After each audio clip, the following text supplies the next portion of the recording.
So, Satch, you're going to have to deliver on that one-man tipping point. Board meetings tomorrow afternoon. Well, you got 24 hours to think about it. So I think we now have the right video queued up, and we're not going to repeat. So, David, you want to go ahead and cue the next video. Hello, I'm Sarah Hoyt, and I'm CEO and co-founder of Connected Living. What motivates me in the fight to stop Alzheimer's? What motivates me in the fight to stop Alzheimer's is very personal. I think first would be my grandmother, who I watched go from the most inspirational, strong, vocal role model in my life to someone who in the end didn't even know who we were. What motivates me is my husband's father, who had early onset Alzheimer's. What motivates me is the thousands of people we serve every day, many of whom suffer from Alzheimer's or dementia in the communities that we're out in. And I think maybe most of all what motivates me are people like George Vredenberg and his late wife Trish and all the other enraged and emboldened and empowered voices who truly believe we can put an end to this disease. My name is Michael Elam. I'm an international dementia advocate and connector. Why am I the us in Us Against Alzheimer's? I have been very fortunate to know all the people out in this dementia arena, and I can assure you there is no organization better than Us Against Alzheimer's. It is just amazing to know what these folks have been able to accomplish in such a short period of time. I have not only gotten to know George Vredenberg personally, but I've also gotten to know all the people on his team. And while some of them do get paid, a lot of them volunteer so much more of their time that goes way above and beyond the hours that are committed. And they are just a wonderful group of individuals. So I thank them for what they are doing today. Hi, my name is Neha Satyadev, and I'm the co-founder of the Youth Movement Against Alzheimer's. What motivates me to end Alzheimer's is that I know that with the right governmental investments in research and the right type of wide-scale advocacy, my generation can be the last one to ever hear the term Alzheimer's. I'm Alex Alexander with Us Against Alzheimer's. My mother, who was a missionary doctor, passed away with Alzheimer's. For the last 6 years of her life, she did not recognize any one of us. So it's urgent that we find a cure and we try to help the patients and also the caregivers. Hello, I'm Lakeland Hogan, gerontologist at Home Instead Senior Care, and we are the us in the Us Against Alzheimer's because this extraordinary disease, Alzheimer's disease, is going to take an extraordinary collaboration to solve it, and we are proud to be a part of that collaboration. So you see how many personal stories motivate people, not unexpectedly, but so many people have been touched by this disease that, and all of them are us against Alzheimer's. So this is phase 2 of the 2025 panel, and basically trying to deal with the question of how to detect and diagnose this disease early and timely and accurately so that we can in fact get the right medicines to the right people at the right stage of the disease as we see this pipeline, which, although David Morgan didn't mention it, has roughly 20 drugs on pace to be on market in the next 5 years. Now, we've had a 99% failure rate for the last 15, so you think that we should be pessimistic. But no, we have learned a lot from all those failures, and in fact, some of those drugs, we believe, will be successful and in the market before 2025. With that said, what is the market? And we mentioned the challenge of regulatory approvals, which obviously Billy Dunn is receptive to. If we get him a safe and effective drug, we really do have a problem with Medicare, willing to reimburse for early intervention. But we also have a challenge of detecting and diagnosing this disease at the right stage of the disease so that, in fact, we can get those medicines to the right people and do it at scale quickly. So Ron Peterson's going to chair this panel. Ron and I know each other well for a long period of time. He and my wife and his wife and I have been friends for, I don't remember, 20 years maybe. But he is the director of the Mayo Clinic Alzheimer's Disease Research Center and of the Mayo Study of Aging. He and I serve on the World Dementia Council together, and he was my boss on the Domestic Advisory Council for many years.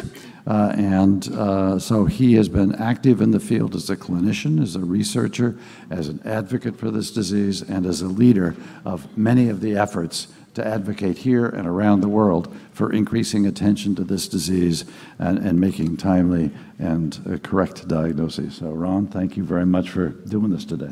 Thank you very much, George. I appreciate the opportunity to participate with our esteemed panel. I must correct George in one thing. He said boss of George Freidenberg. Everybody knows that doesn't happen. So that's an inaccuracy, George, but I appreciate it. So I think this panel was teed up very nicely by the last panel prior to lunch. That is, the folks talking about industry, drugs, are we on the road to the NAPA goal of 2025, and yes or no. So key in that, of course, is detecting the disease as soon as possible. So our panel this afternoon will be discussing more on the clinical side of the house. I'll say in a few minutes what that means, but how we detect the disease and what are the challenges out there and what are the barriers out there. So I'm joined this afternoon by Gay Johnson, the Chief Executive Officer of the National Association of Nurse Practitioners in Women's Health, Phyllis Farrell, the Vice President, Global Late Stage Alzheimer's Therapeutic and Diagnostic Team, Alzheimer's Global Platform Leader for Eli Lilly. That's a mouthful. And Brad O'Connor, who's the CEO of Cogstate. And at the end, our good friend, Daisy Duarda, who's a caregiver and also a participant in the DIANE study, which is the Dominantly Inherited Alzheimer's Network study, and she's a participant and will share with us her thoughts about that. So, as George mentioned, our task today is talk about early detection. Early detection of what and how do we do that? The previous panel talked about all this fancy stuff with biomarkers. You know, we can do molecular imaging now and see what's inside the brain. Absolutely true, and we can do that. We're going to focus more on the clinical threshold. When do clinicians see that something's going on? Where do patients, people with disease, and their families see what's going to be happening? So, if you'll excuse me, I'm going to drop back a second and reiterate a little bit of what was discussed this morning. So, heretofore, Alzheimer's disease has been a clinical pathological entity. Certainly when I was in training and through much of my clinical career, that's how we diagnose the disease. What does that mean? Clinical pathological entity. Clinical, you meet the basic history of gradual onset, memory, other cognitive problems affecting your daily function. Looks like in aging should be Alzheimer's disease, but we can only call it probable Alzheimer's disease. At that point, the clinician does a bunch of things to kind of rule out other stuff. Brain scan, blood tests, things like that. Make sure it's not your diabetes acting up. It's not that you've had a stroke in the memory part of the brain. It's not that you have a blood clot, anything like that. All those are ruled out. You have that history of a gradual onset memory impairment leading to functional impairment. Looks like should be Alzheimer's disease. But that's probable Alzheimer's disease.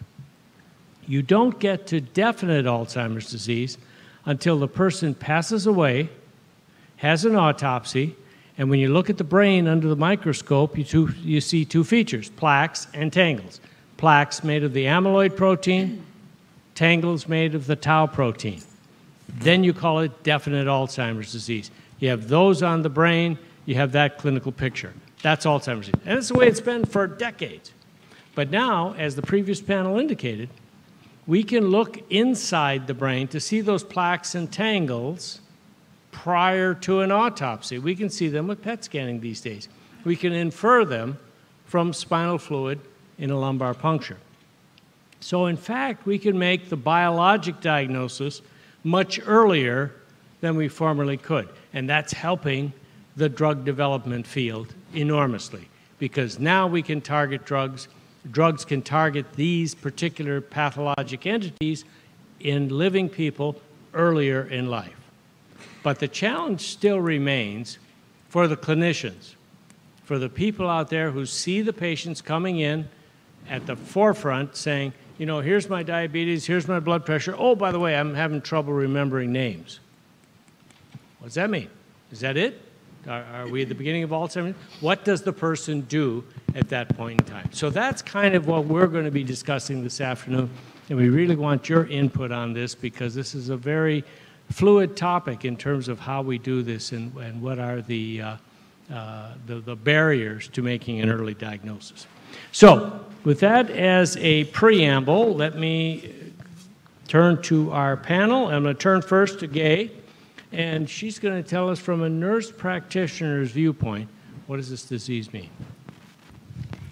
Thank you, Ron. I appreciate the opportunity to be with you here today for this important summit and to share with you some of the information that we gleaned from our survey. Last year, we partnered with Women Against Alzheimer's to conduct a survey of our members to really assess the knowledge and their practices related to Alzheimer's and dementia. And we found that there were about 1,000 nurse practitioners who responded. It was a broad-based survey. We found that they were really in academic settings, urban settings, rural, and community settings. The survey, the goal was really to assess basically, you know, what do they need? What are the tools that they need? That when they have patients come in, how do they counsel them for those that have Alzheimer's or at risk for Alzheimer's? Many women, when they are actually experiencing some cognitive issues or something that's triggering some concern, they're seeing their women's health nurse practitioners, and they're the only provider that they actually are seeing at the time. Many patients and Americans don't have access or ready access to physicians. So the nurse practitioners on the front line actually talking to these patients and having, you know, the opportunity to really kind of assess and diagnose and treat them and know how to counsel them. So it's important to know that nurse practitioners are really anxious and wanting more information and diagnostic tools to be able to provide those services to their women patients. We found, you know, that basic NP education really has very little information about dementia or Alzheimer's, and so we, you know, understand that in order to screen and diagnose and to be able to manage the condition, this information and this education is extremely important. So I wanted to just share a few things, some key findings from the survey that we found, some very alarming and others that we know are certainly things that we can address and perhaps change sooner than later. So far too few clinical nurse practitioners are raising memory issues with their patients. Only 30% of the nurse practitioners surveyed, they never raise the memory issues because they don't really have the tools or the training to recognize these conditions in women. There was about 18% that really raised the conditions occasionally. NPs wanted to and need greater access, as I mentioned before, to diagnostic tools. Almost 10% of nurse practitioners surveyed reported using the mini mental state examination, but there is no standard protocol for cognitive assessment and referral. 86% of nurse practitioners do not have a standard protocol or tool to assess memory problems. Just over half, 52% of nurse practitioners will refer to a neurologist, 15% will perform a diagnostic test themselves, and over 6% will refer to a specialized memory center, with an additional 27% take other actions, including referral to a primary care physician or referral to a psychiatrist or a psychologist who can perform neurological testing. It's not clear what the path is for nurse practitioners. What's the path forward in treating these conditions and neurological testing? Most important, nearly 80% of nurse practitioners want to have access to a standard protocol that they can use for an exam and for dementia, for Alzheimer's, and then a discussion about the test. They want greater knowledge for the signs and symptoms of dementia, how to recognize them, and also information on conversation starters. I know a lot of times when you're going in for your well woman visit exam, they're asking you, are there conditions today that you need to, or you want to address, or have a conversation with your healthcare provider? And sometimes there's that one place they'll say, check other. And unless they've actually put that on the form, it doesn't really raise any awareness or any opportunity to actually have the conversation about memory issues. One note of concern that we found was that 64% of the nurse practitioners say that they have limited time with patients. So they do not regularly hold conversations with patients about memory concerns or symptoms. And I think this is probably worldwide problems, but because you have so little time with your patients. Nurse practitioners usually have about 15 to 20 minutes, and they have to address all the OBGYN issues, everything else about their health, and so unfortunately sometimes brain health is just not really discussed. So what we are finding is that most nurse practitioners really want tools. They want the benefit of additional training. They need the education and the resources to really provide better health outcomes for their patients. And I just wanted to also share with you that in your bags there's the report on brain health is women's health. This was actually in your bag. It has a full report of the survey and the findings. So thank you very much. Thanks so much, Gay. I think Gay has teed up the problem very appropriately. This is what we're talking about today. The notion that people are coming to their primary care providers, nurse practitioners, could be physician's assistants, could be primary care physicians, and that line of detection is not well informed. That's our problem, not their problem, but I think that's something we need to address. Let me jump to Brad right now, because I think it transitions best to Brad, who's again the CEO of Cogstate, because he may be able to inform us on what might be on the horizon. Brad? Thanks, Ron. And to follow on from those comments, so for those of you who don't know who Cogstate is, we have a computerized assessment of cognition. We've been used in around 1,500 studies, both pharma-sponsored studies as well as academic studies. In fact, we're one of the assessments in the Diane study as well. Cogstate, though, was founded on the idea that that primary care physicians and nurse practitioners and other health professionals neither have the time nor the training to conduct a cognitive assessment.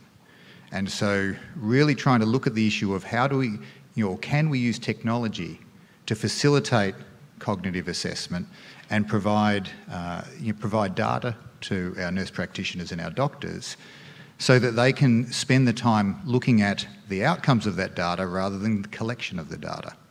Right? So what we've done is to take our technology and to produce a form of that that can be done, essentially needs no equipment, can run on anything with a browser, so a tablet computer or iPad or anything like that, could be done in an exam room, in a GP office, could be supervised by admin staff or certainly not taking doctor time, or equally, and this is the key goal of what we were trying to achieve, can be performed by the patient unsupervised.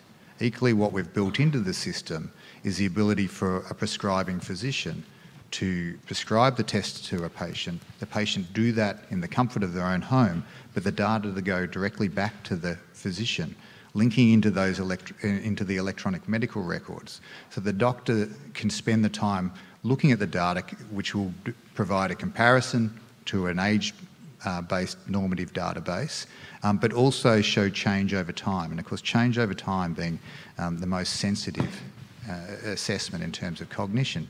So we're trying to get to the issues that were brought up in the previous panel of how do we how do we identify people with cognitive impairment at the earliest stage? As David pointed out in the previous panel, most people who are undertaking an MMSE in their primary care physician's office are so advanced in terms of cognitive decline that they're not appropriate for inclusion in many of the studies that are being run now. So how do we, and that's done because the assessment of cognition is taking place so late. So how can we facilitate that? And our view is that if we use technology to make the process simpler, to take less physician time, that what we can do is to encourage the assessment of cognition as a routine means, which means that we'll pick up that cognitive decline earlier. I think our view is that's also critically important when we start to look at biomarker assessment, which tragically isn't reimbursed at the moment. I'm sure Phyllis will talk strongly about that issue. But biomarker assessment that isn't reimbursed at the moment. But fingers crossed and God willing, it will be at some point. It has to be. But nonetheless, the payers in that situation, so Medicare in that situation, we're not going to be able to allow everyone just to undergo a biomarker assessment as standard. We need to have earlier, low-cost, non-invasive measures of identifying cognitive change and then using the biomarkers as an investigation of that. So that's what we're trying to do now. We've just taken the technology through the FDA, so it's now an approved Class 2 medical device, and we're beginning the process of getting that out into the community. Very good. Thanks so much, Brad. We'll come back to some discussions about that issue. As you noticed, we were joined down in the end by Dr. Jane Kim, who came via VA bus or something to get here, and I'm kidding. That's not fair. But Jane is the VA National Center for Health Promotion and Disease Prevention for the U.S. Department of Veterans Affairs. So, Jane, can we jump in right away and give us your thoughts about how the VA is dealing with the issue of early detection? Sure, and I apologize for being late. I couldn't do anything about the fog in the air on the way here, so if I could have, I would have. Thank you for having me. I think in terms of early detection, of course, as you may guess, the VA is very invested in making the right choices in terms of our evaluation of older adults, given our population and veterans' health is rapidly aging. Most of our veterans enrolled in care are of the Vietnam era of service, so if you can extrapolate the age, 65 plus will continue to grow with us over the next 20 years. So it's a very important population for us to manage and provide early diagnosis where there are warning signs and symptoms. The main approach that VA has taken to early detection is a dementia or cognitive impairment warning signs approach. And we have had pretty much a whole campaign around this in helping primary care and other frontline clinicians identify the signs and symptoms of possible cognitive impairment. And so when those symptoms arise in the course of clinical care, to act on them with appropriate workup. And so that's the approach that VA has taken. We've launched a campaign to help all of our primary care providers know what the warning signs are in a clinical setting, and then also what the appropriate workup might be depending on those signs and symptoms.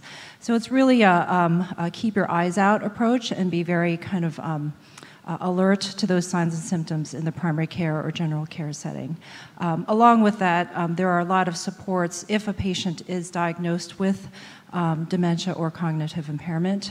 You may have heard of VA's has continued to build extensive care program both in the primary care setting and also in the long-term care setting to help with the management of these patients, as well as support for their caregivers, as well as any medical support or home aid that they may need as things progress. So that's in a nutshell VA's approach in the kind of early detection arena.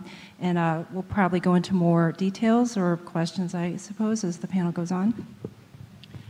Thanks very much. I should compliment the statements about the VA and Vietnam era veterans. There is a DoD funded study that's being done out of the University of California, San Francisco. Mike Weiner is the principal investigator, and this study is looking at Vietnam era veterans who have been diagnosed with either traumatic brain injury or PTSD, and following them longitudinally to see whether they in fact have an increased risk of cognitive impairment, and if so, is it due to Alzheimer's disease? So some of the biomarker techniques that were discussed this morning are being employed in this population, so I think that's relevant for what you were saying, Jane. Thanks very much.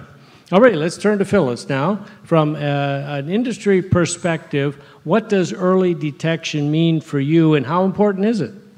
Yeah, I think it's a very important topic, and David Morgan mentioned earlier, I do think it's one of the main reasons research is so slow. I mean, ideally, I'd love to have that surrogate endpoint for cognition, you know, like we have in cancer, where you can measure tumor shrinkage or something like that very quickly. We don't have that yet.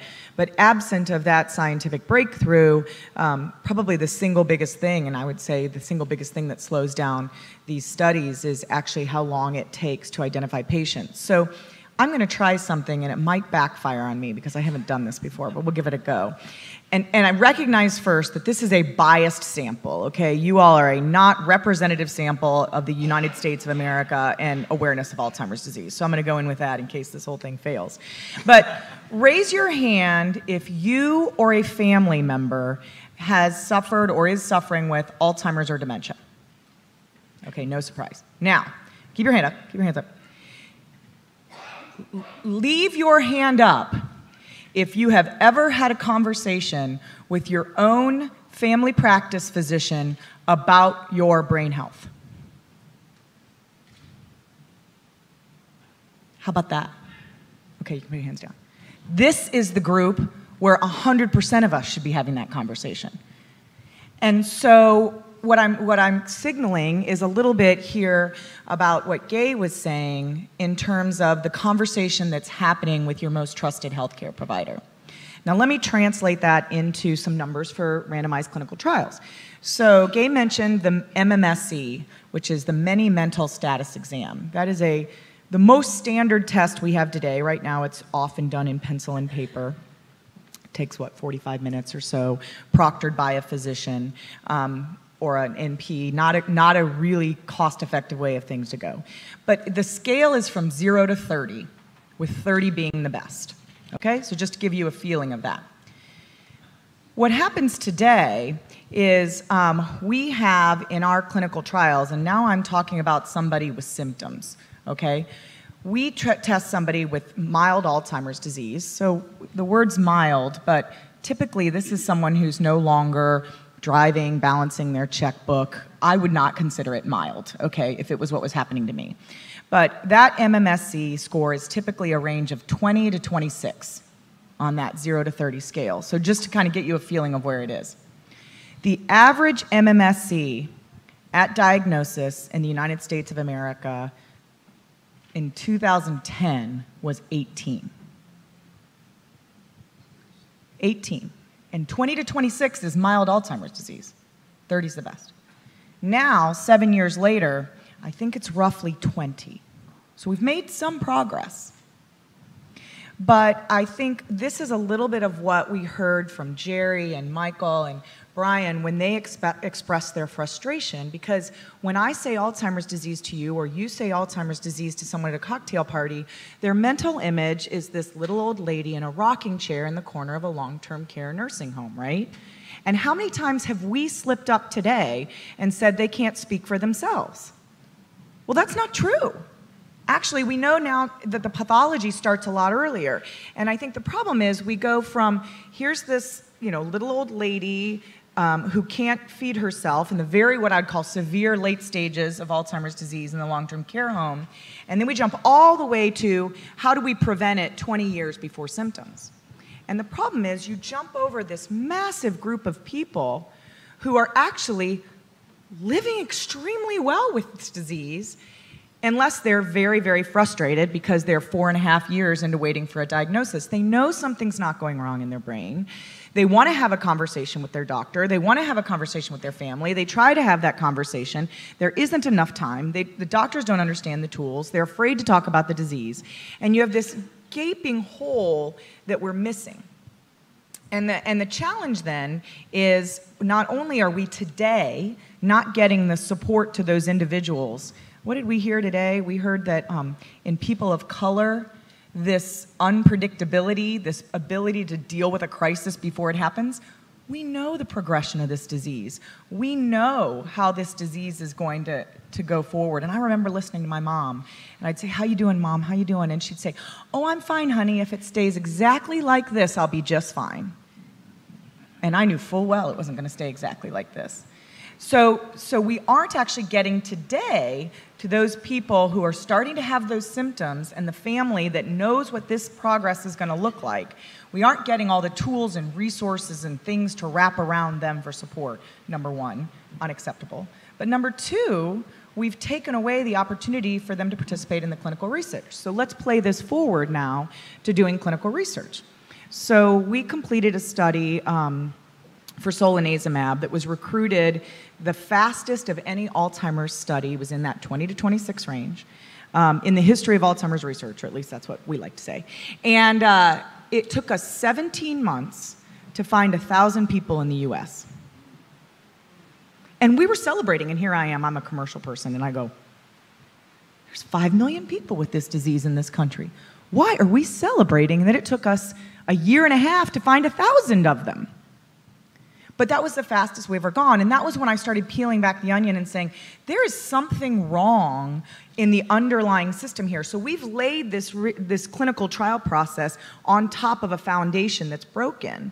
People aren't having the conversation. Well, first of all, they aren't aware that Alzheimer's disease isn't a normal course of aging. Then they don't have the conversations with their family or their doctors soon enough. Then the doctors aren't having kind of the workup soon enough. And I'm hoping that we didn't out any of your VA or NP physicians in my little survey here. But we're getting better, right? We're getting better. But there's this whole broken fundamental system underneath. And then we lay these clinical trials on top. So what happens is I have a clinical trial, and this one we started more recently. At one point, we had a 90% screen fail rate. 90. You want to talk about expense? I have to screen 10 people to find one. And that is extremely expensive to do. But part of the problem is these patients have been told, these people have been told that they have mild cognitive impairment. And actually they come in and they don't have mild cognitive impairment. They may be at moderate Alzheimer's dementia at that point. But then now they're angry. And then they call me and they yell at me because they were excluded from my trial. And I'm like, I'm sorry, you know. I mean, but so there's this whole system of things that are kind of broken underneath this. And so when it comes back to early detection and diagnosis, personally, I think we can do better for the people in the United States of America and around the world, caring for them today, even before you have a disease-modifying therapy available. But as a researcher, there's nothing worse than someone calling you and saying, something's wrong with my mom, will you send me to a doctor? And okay, what zip code are you in? Here's where you probably want to go. This is where our research site is. And then they call me, usually about 6 to 9 months later, because that's how long it took them to get in. And then they say, they told me she was too far advanced for the study. Any other ideas? Heartbreaking. Not just because I'm trying to enroll it, but here's someone who really, really, really wanted to participate and be part of the solution. And now not only have you given them a devastating illness, but you've taken something from them where they could have been contributing to the solution. So that's why I'm such an advocate for the early detection and diagnosis. Very good. Thanks, Phyllis. You can see how motivated people are on the therapeutic side and how important this issue of early detection is. Thanks a lot. Let's turn to Daisy. Daisy, you're living the situation. You don't have the disease yourself, but you can maybe explain why you're here and what your situation is, both as a caregiver and a participant in a research trial? For myself, my mom was diagnosed with CJD before she was diagnosed with Alzheimer's. So that was like 6 months that I lost, not knowing that she had Alzheimer's. And from there, when they told me she had Alzheimer's, it was too late to go into the clinical trials. She was too advanced. So then they asked me if I wanted to get tested, and I said yes. And here I am today in clinical trials. Hopefully, we'll find a cure for it. So what is your situation then? What clinical trial, and what is the, you're in a genetic subgroup, right? I mean, the study, you're in Diane. Yes, the Diane study. Because of the genetic features of the disease, right? I'm guaranteed to have Alzheimer's by the age of 65. Okay. So Daisy's in a situation, very uncommon but very important for the disease, of what they call autosomal dominantly inherited Alzheimer's disease, meaning 50% of your family has had the disease over time. 75. You beat the odds, unfortunately. And so Daisy chose to be tested herself, and she's positive for the gene in her family, which has, they say, 100% penetrance, meaning that she will get the symptoms of the disease sooner or later. So you've chosen to enter that trial. Yes. Very good. Has it been a good experience for you thus far? I don't regret it, because if I was to get Alzheimer's 2 weeks from now, I'm standing up to the disease. The rest of my family didn't. So.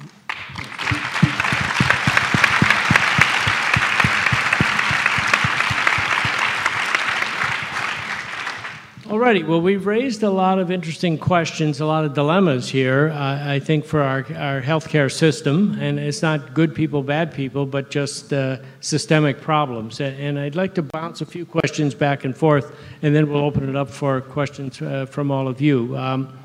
Gay, the nurse practitioners may very well be the first line of defense in this, and I think especially as many medical systems now are going to extended care, use of nurse practitioners, physician's assistants, and they may be the best people out there. What's missing in the educational role?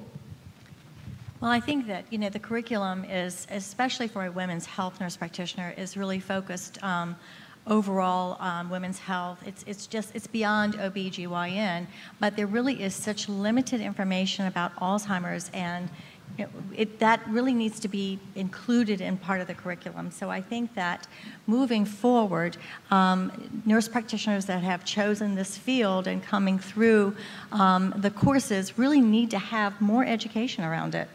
That way, when they come out, they're much more prepared in a clinical setting to help to recognize and diagnose and treat. And you know, there's an estimated 3.3 million women in the United States with Alzheimer's. And so women's health nurse practitioners are seeing these women. So Brad, can we fix this problem? I mean, Gay doesn't have much time, right? She gets 15 minutes, she gets, most primary care people have limited time to see these individuals and do something meaningful. I think that's the whole problem. I mean, and 15 minutes, you know, quite frankly, probably in the context of primary care physician, they don't have 15 minutes even. And the reality is that no matter what assessment you want to do of cognition, you can't do it in 10 minutes. It's just not possible. And so, you know, from our point of view, what we're trying to do is provide a tool where the data can be collected outside of that scheduled visit, and that the scheduled visit can be used for, you know, discussion of the outcome of the data collection rather than the collection itself. And we think that's really important. Yep. Jane, in the VA system now, is it the detection at the first level, or is it what do I do with it now? I'm a primary care person in the VA system. I've detected perhaps some cognitive impairment. The veteran has concerns about this. Is it what do you do then, or is it the early detection phase? Where's the roadblock? You know, I think I can describe what we do, and maybe it'll help to kind of, you know, help you visualize what goes on. So I think with the dementia warning signs approach, and I'm a primary care clinician myself, so I've done this and I do this. You see a patient with a warning sign and you think, something might be going on here. So that might prompt you to do focused history and physical, maybe do labs, imaging. What I typically do is that's not a diagnosis of dementia right there, obviously. That's usually something that takes further workup, maybe specialty consultations. So I'll usually, after that all is done, refer them to geriatrics or to neuropsychological testing, where the diagnosis can be confirmed. Where I work in Durham, North Carolina, we have a very good partnership with our geriatrics physicians. And so they typically are the people who I hand these patients off to for consultation to make the diagnosis. But the first step, obviously, is for me to recognize there might be something going on and to appropriately work that up. So, I can't say that's what goes on in every VA medical center. I think it depends on the resources and if they have a geriatrician available or not. They may have a neurologist who handles this or other, but I would say that's probably typical of how things go. I think some primary care providers may be comfortable making the diagnosis, but others may want confirmation or the workup to be done with a specialist. Yes, I think the Medicare annual wellness visit is an example of where this might be implemented, but I understand the uptake of it has been quite slow.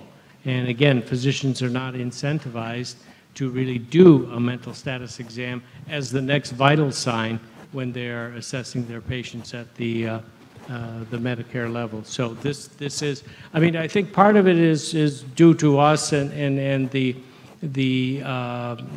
individuals in the field who are out there investigating this disease, trying to find treatments, because I think, unfortunately, there's still some therapeutic nihilism out there where the primary care person may say, I'm not sure I want to go down this road because even if I get at the end, what am I going to do about it? And I think this is where we need to help them. I think this is where we need to give them the options. If you find this, here's where you go. If you go this way, you can refer here, etc. Phyllis, how are we going to fix this problem? Well, I was actually glad you brought up the annual Medicare wellness visit because I think, having been now in pharma for over 20 years, trying to fix the system by radically changing the system is kind of like boiling the ocean. And so I think where we can be most powerful is where we look for things that are in the system today that can be tweaked or made better, but stay within the overall system. If anybody's watched in the political environment what it's like to evolve the U.S. healthcare system, it's going to take more than a village. So, but the annual Medicare wellness visit is a great example. Now it's not going to catch everything because it's people over 65, but it's a start, okay? And the problem is today, did you know that even though that's required of all Medicare beneficiaries, it only gets used 20 to 30% of the time? So that's something that could be done today. Let's just use what we have today. That's number one. Number two is a cognitive test is required, or a cognitive assessment is required, but today, how's your memory is sufficient. And as you just heard from Brad, that's not a sufficient test of memory. So there are some things, and Dr. Morgan said earlier, money drives the system here. There has to be an incentive in the system for doctors to be able to bill, to be able to do a cognitive assessment, to do it as part of this, and be able to code for that. There has been a code that's been issued, and I think it was really great because I think it was actually in response to all of you, but it wasn't really well thought through in terms of how the implementation was going to work. It actually is a code that includes both the cognitive test and the care counseling together, which, as many of you know, first of all, that doesn't happen at the same time, and it's two different people. So it's a little bit tricky, but I think there are some things that we can do systematically in terms of the healthcare system that we can fix some of those things. I think, Ron, your point about making sure that doctors say, so now what? You've gotten me to do this, and now all of a sudden I'm getting all these questions and my office isn't prepared to handle them. So how do we help support those offices? But I think the other thing is all of us just taking our brain health very, very seriously. It is the fifth vital sign. And I'll admit, I haven't talked to my doctor about my cognitive health. And why not? Why haven't I done that? And so hopefully there'll be opportunities, whether it be with a tool like the one Brad's talked about or some of the ones that are available today, for maybe even me to be able to do my own testing at home. We all buy our Fitbits and our Apple Watches and everything else. Why am I not purchasing something that I could take regularly to track my own brain health and take accountability and ownership for it. So I don't know if that's a full-on answer, but I do think when you guys are on the Hill tomorrow, you can certainly be talking about some of these systematic changes that need to happen, where we really need to take brain health seriously as that vital sign. You know, I think that the point is well taken, and it's not like we're saying that the primary care physicians, nurse practitioner, PAs are not doing a good job. They're being squeezed from every direction. So we have to, as Phyllis was saying, I think we have to incentivize them, and also the patients out there, to ask these types of questions, because that's how the system will move.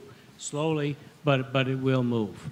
I'm going to turn to questions, so prepare some questions in just a moment. And I just want to ask Brad a particular question about, this isn't an infomercial for Cogstate, right? I mean, it just happens to be here as a representative of one of these types of instruments. But I think the most important thing is cognitive change over time. So how are, and I know you're looking at that, but what is a meaningful change? Yeah, so I think really important that when someone is having their cognition assessed for the first time, that they can get some kind of response as to whether that is within a normal range. So comparison to normative databases is critically important. But as I mentioned earlier, change over time is a much more sensitive score. So we want to track, are you the same as what you used to be? And whether that's on 2 visits or on 5 or 10 visits.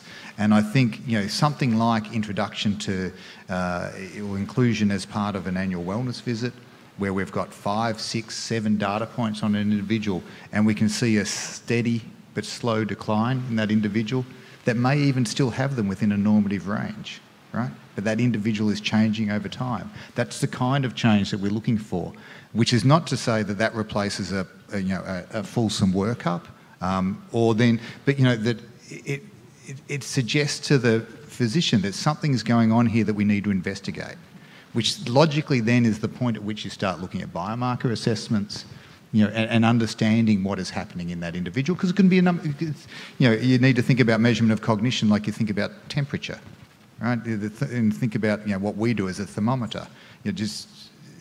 The thermometer will tell you you've got a temperature, but not why. I'll give you the cause. Right? And cognitive change happens for a range of reasons. It's not always Alzheimer's disease.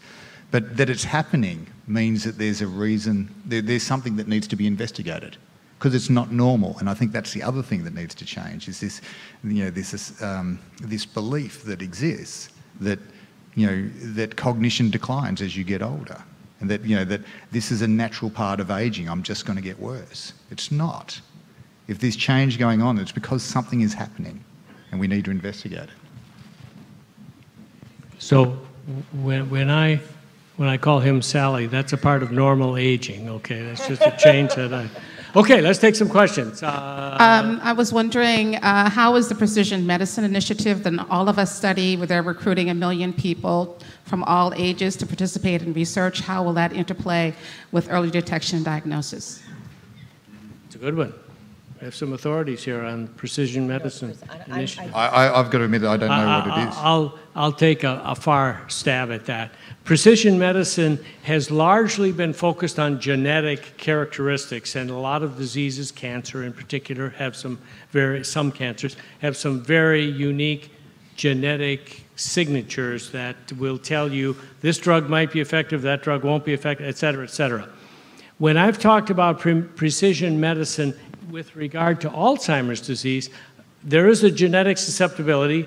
Daisy knows one of them, but there are other what are called genetic susceptibility polymorphisms. Big words that just mean that you have an associated risk. Your risk is up, your risk is down if you have various genetic features. But I like to take it to the next step with regard to biomarkers, that we can now take, as we heard this morning in the panel, we've discussed a little bit this afternoon, that we can get a fairly good idea of a person's propensity for developing clinical symptoms in Alzheimer's disease using our biomarkers. So the Precision Medicine Initiative, 1 million people out there, hopefully is going to give us some more information on genetic background, but I'd like to introduce this aspect of biomarker characterization of people as well. Thanks for the question. So I'm Barbara McClendon with Alzheimer's Greater Los Angeles, and we actually have a federal grant that is just the work we've been doing over the last 3 years is to try and get at exactly this problem. And our grant is focused on plans in California that serve people who are dually eligible, so Medicare and Medicaid. And the first thing we had to do was convince them that they had people with dementia that they were serving.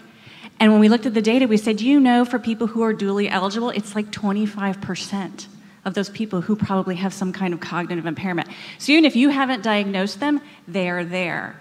And what's the incentive for them to diagnose those people? They get a capitated rate. And we said, if you don't find these people and manage their care, your capitated rate is going to be blown out of the water.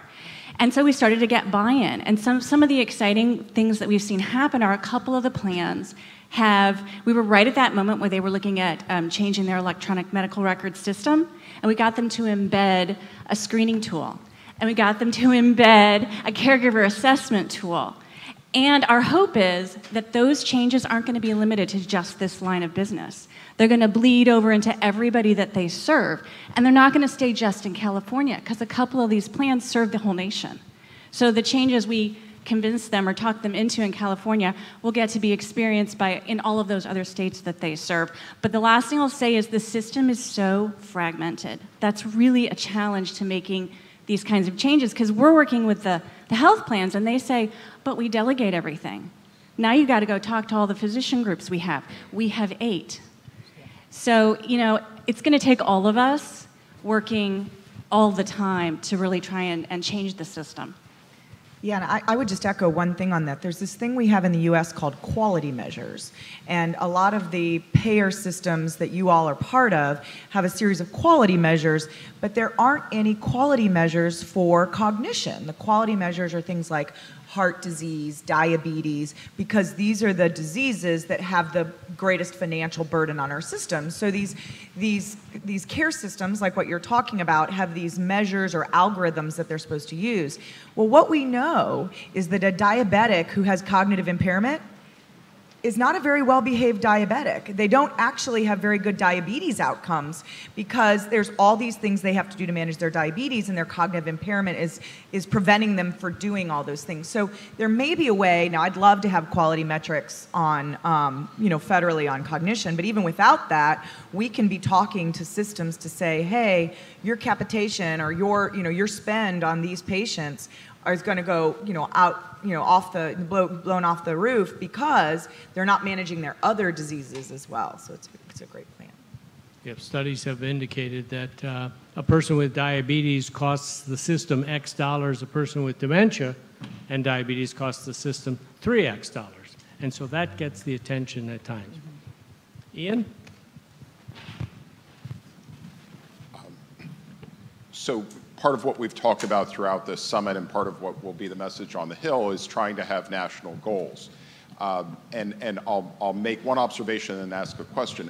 I'm on the team that's helping write the next iteration, the next 5-year plan for the CDC's Healthy Brain Aging Roadmap. And we're trying, and I'm cautiously optimistic, we'll build in a national goal around detection and diagnosis that is timely, accurate, compassionate, and actionable, trying to have that link up so that people not only know what they are facing, but know what to do with that information. But I wonder if, and that probably will not be a goal that has metrics and milestones to my disappointment, but I wonder if in the same way that we have the 2025 national goal around prevention and effective treatment, if it would be a catalyst for that more nuanced system-by-system change to have a national goal around rates of timely, accurate, compassionate, and actionable detection and diagnosis of dementia.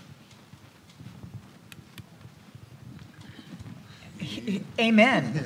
I think that the challenge is this fragmentation, right? And so in the U.S., we don't have a socialized healthcare system. It's interesting. When I have this conversation in Europe, it's actually quite a bit easier because when you sit in a social system, it's not the healthcare as much as they're looking at things like their GDP is going down because women are dropping out of the workforce to be caregivers.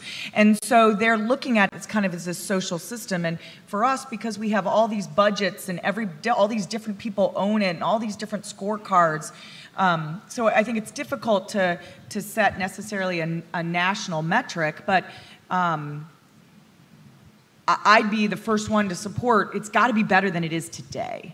And we get into this horrible circular reference, well, people will diagnose as soon as there's a treatment I can give them, right? And that's, we'll pay for diagnostics as soon as there's a therapeutic available.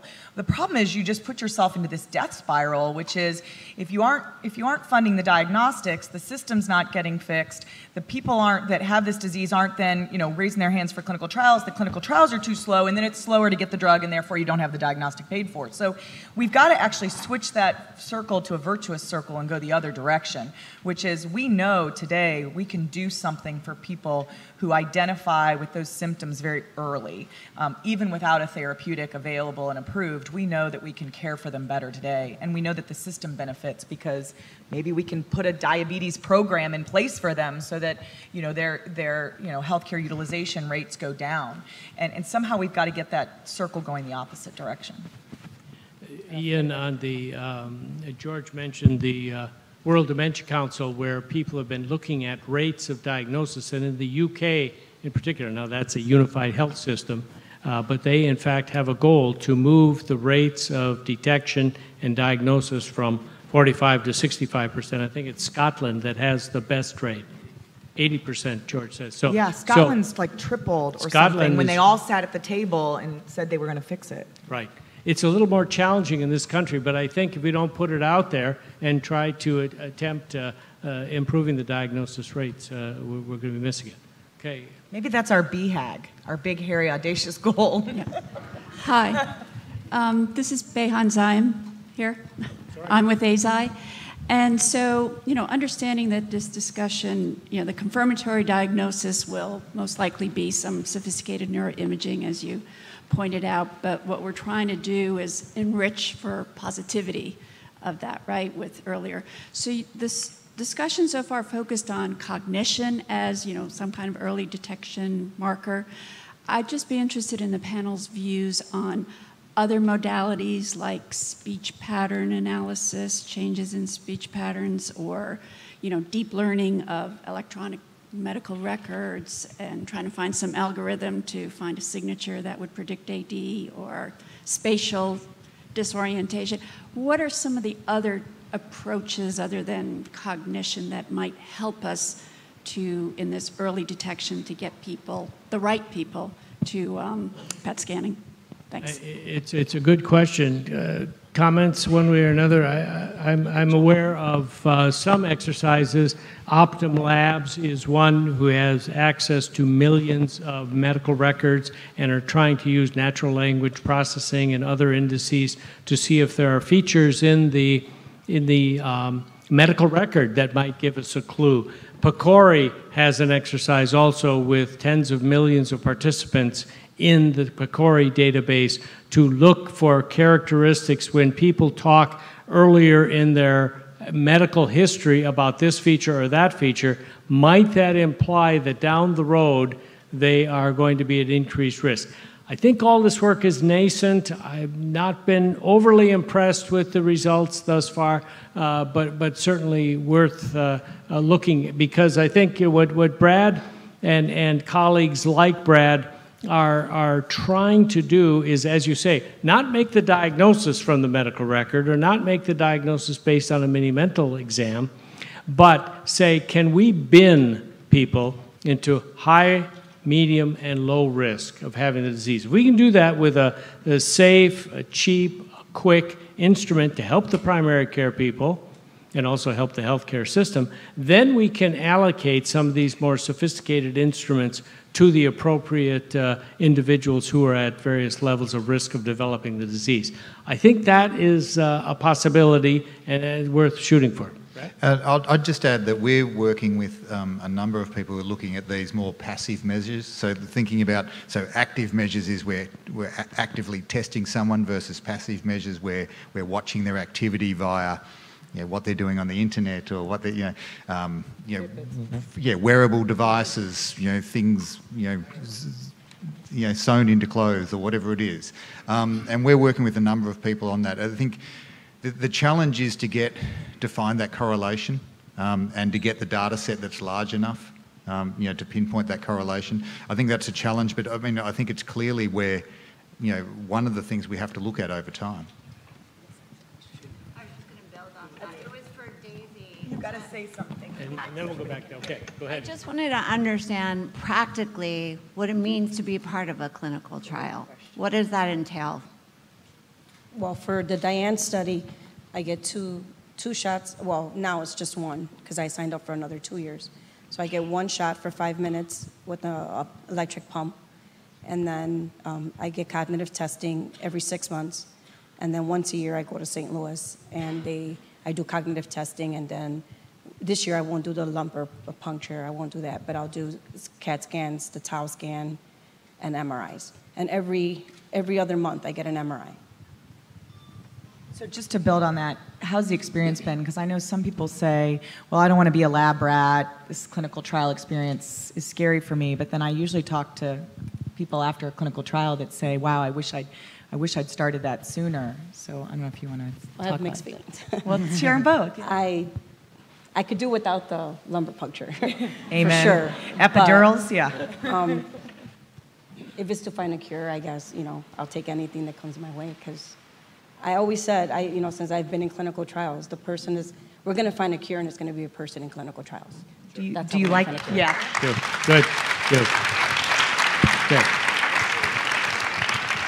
Hi, I know you're running out of time, so can I just ask one question, George, before you go up? I'm Nora Super. I'm with the National Association of Area Agencies on Aging.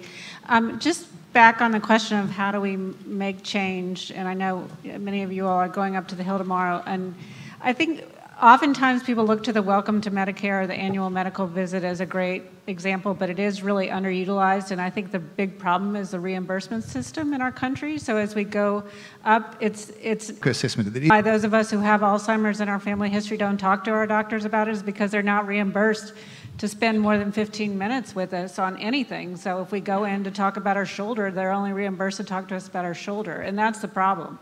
So I think, as to this woman from LA saying, we need to get our system to understand if people are diagnosed earlier, then it's better for the whole system and the cost of our system, and it's better for the people with dementia and the people that are caring for them. And that's what we need to be advocating for, in my opinion. I'm going to ask a question there, but I think that you all would agree, but I think that the issue is if we require, and maybe the question is, why are they so much more successful in Scotland? Is it that they're requiring that you have a cognitive assessment? And it can't just be welcome to Medicare, it has to be every year, obviously, because your risk is going to increase. But if they require it and then you're referred, and that's something that's actually reimbursed at the cost of what that assessment takes and how much it takes that physician or whomever he or she is referring to do that assessment to do. So that's the question. What is the secret of why it's working in other countries? Yeah, I mean, I've spent some time in Scotland at the table there with them, which has really been amazing. I think part of it is they're a centralized system, but they're also small. It makes a big difference when you can get all the players around the table. But they did set a national goal on diagnosis rates. But the other thing is they make sure once that diagnosis happened, and I think maybe this is the compassionate piece, Ian, that you're very invested, that the resources were there on the back end. And we actually have really good resources in this country, but doctors don't know where they are. So how do you give them that easy button so that the doctor can make the diagnosis and they maybe don't have to handle all those questions that are going to come in around like powers of attorney and medical planning and all sorts of stuff that their staff can't handle, but they can give them that 1-800 number, say, for the Alzheimer's Association's care line or something, and the doctors just have an easy button so that they have some place to send folks. But I think you're right in what we need to advocate for. I did learn this the other day. If you ask your doctor for a special appointment on your cognition, they can then bill for it separately. So sometimes we try to cram it all in that 15 minutes, but just like sometimes you'll see the doctor say, we only take 1 question or 2 questions this visit, you need to come for another one. If you care enough about your brain health, schedule for a separate visit. Very good. Thanks, Nora. That's our goal for tomorrow up in the Hill. George, let me turn it back to you.